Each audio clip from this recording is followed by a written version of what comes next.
নমস্কাৰ মাননীয় অধ্যক্ষ মহোদয় আৰু সন্মানীয় সদন 1992 চন IBM নামৰ আন্তঃৰাষ্ট্ৰীয় বিত্তীয় প্ৰতিষ্ঠানটোৱে চিমন নামৰ স্মাৰ্টফোনটোৰ উদ্ভাৱন কৰাৰ লগে লগে পৃথিৱীৰ বিজ্ঞান মহলত তুলপাৰ লাগিল ৰাতিলৈ আমেৰিকা যুক্তৰাষ্ট্ৰৰ আগশাৰীৰ নিউজ চেনেল CNNৰ টকছৰ হেডলাইন আছিল beyond the screen can humanity survive with the smartphone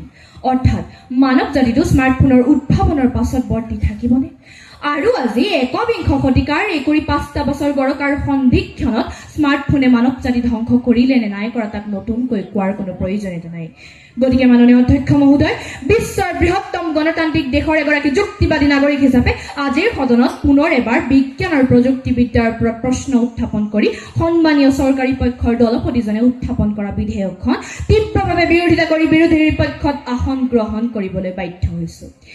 যিটো সময়ত মাননীয় অধ্যক্ষ মহোদয় প্ৰধানমন্ত্ৰী সূৰ্য ঘৰ মুফ্ত বিজলী যোজনাৰ জৰিয়তে 2025 চনৰ নৱেম্বৰ মাহ পৰ্যন্ত ভাৰতবৰ্ষই 129 গিগাবাইটৰ সৌৰ শক্তি উৎপাদন কৰি নৱীকৰণযোগ্য শক্তিৰ ফালে সমগ্ৰ মানৱ জাতিক আকৰ্ষিত কৰাৰ লগতে প্ৰাকৃতিক ভাৰসাম্য ৰক্ষা কৰাৰ যি বিপ্লৱৰ সূচনা কৰিছে যিটো সময়ত মাননীয় অধ্যক্ষ মহোদয় বিজ্ঞান আৰু প্ৰযুক্তিবিদ্যাৰ অন্যতম অৱদান AI ড্ৰোন ডিটেক্টিং প্ৰভেচৰৰ জৰিয়তে 2023 পৰা 2025 চনৰ ভিতৰত অসমৰ বন বিভাগে 44টাকৈ চোৰাং চিকাৰী আটক কৰি অসমৰ ৰাষ্ট্ৰীয় উদ্যান সংৰক্ষিত বনাঞ্চল আৰু অভয়াৰণ্যৰ প্ৰাকৃতিক ভাৰসাম্য ৰক্ষা কৰিবলৈ সক্ষম হৈছে যিটো সময়ত মাননীয় অধ্যক্ষ মহোদয় বিজ্ঞান আৰু প্ৰযুক্তিবিদ্যাৰ অন্যতম অৱদান ডেটৰ আৰু প্ৰটছৰ জৰিয়তে পৃথিৱীৰ হাঁওফাঁওৰূপে খ্যাত আমাজন বৰ্ষাৰণ্যত 34% পৰ্যন্ত বনজুই হ্ৰাস কৰি প্ৰাকৃতিক ভাৰসাম্য ৰক্ষা কৰিবলৈ সক্ষম হৈছে তেনে প্ৰেক্ষাপটত আজি সন্মানীয় চৰকাৰী পক্ষৰ সদস্যসকলে সময় অনুপযোগী এখন বিধেয়ক উত্থাপন কৰি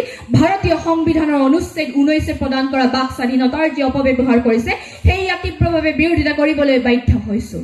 মাননীয় অধ্যক্ষ মহোদয় এতিয়া আহো বিষয়বস্তুৰ গভীৰতালৈ মাননীয় অধ্যক্ষ মহোদয় 2025 চনৰ জানুৱাৰী মাহত প্ৰেছ ইনফৰমেশ্যন ব্যুৰো অফ ইণ্ডিয়াই প্ৰকাশ কৰা তথ্য অনুসৰি স্যাটেলাইট মেপিং আৰু ড্ৰোনৰ জৰিয়তে 2024 চনত প্ৰায় 14,31,30,255 জোপা গছ ৰোপণ কৰা হৈছিল ইয়াৰ উপৰিও মাননীয় অধ্যক্ষ মহোদয় অসম বাৰ্তাৰ 2025 চনৰ জুলাই মাহৰ সংখ্যাত প্ৰকাশ পোৱা তথ্য অনুসৰি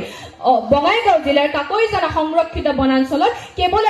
বিজ্ঞান আৰু প্ৰযুক্তিবিদ্যা ব্যৱহাৰ কৰি সোণালী বান্দৰৰ সংখ্যা 64 পৰা 216টালৈ বৃদ্ধি কৰিবলৈ সক্ষম হৈছিল মাননীয় অধ্যক্ষ মহোদয় ইকনমিক সাৰ্ভে 2025 প্ৰকাশ কৰা তথ্য অনুসৰি 2024 চনত ভাৰতবৰ্ষত প্ৰায় 24 লাখতকৈও অধিক বৈদ্যুতিক গাড়ী বিক্ৰী হৈছিল যাৰ জৰিয়তে গতানুগতিক পেট্ৰল আৰু ডিজেলেৰে চলা গাড়ীৰ পৰা হোৱা প্ৰদূষণ কিছু পৰিমাণে হ'লেও হ্ৰাস হ'বলৈ সক্ষম হৈছে আৰু সেইবাবে মাননীয় অধ্যক্ষ মহোদয় আজিৰ সদনৰ উত্থাপিত বিধেয়কখন তীব্ৰভাৱে বিৰোধিতা কৰিবলৈ বাধ্য হৈছো মাননীয় অধ্যক্ষ মহোদয় এইখিনিতে মই এটা কথা উল্লেখ কৰিব বিচাৰো যিখন বিধেয়ক উত্থাপন কৰোতে সন্মানীয় চৰকাৰী পক্ষৰ দলপতিজনৰে কথাৰ কোনো স্পষ্টতা নাই তেনে এখন বিধেয়ক আমি কেনেদৰে সমৰ্থন কৰিব পাৰো বাৰু সকলোৱে কওকচোন মাননীয় অধ্যক্ষ মহোদয় বিশ্ববিখ্যাত পৰিৱেশ বিজ্ঞানী জৰ্জ পাৰ্কিন মাৰ্চে তেওঁৰ মেন এণ্ড নেচাৰ নামৰ কিতাপখনত মানুহকে আটাইতকৈ ভয়ংকৰ জন্তু বুলি আখ্যা দিছিল যিখন অসমত মাননীয় অধ্যক্ষ মহোদয় এখন ব্যক্তিগত বিশ্ববিদ্যালয় স্থাপনৰ নামত এখন পাহাৰ কাটি শেষ কৰি দিয়া হয় যিখন অসমত মাননীয় অধ্যক্ষ মহোদয়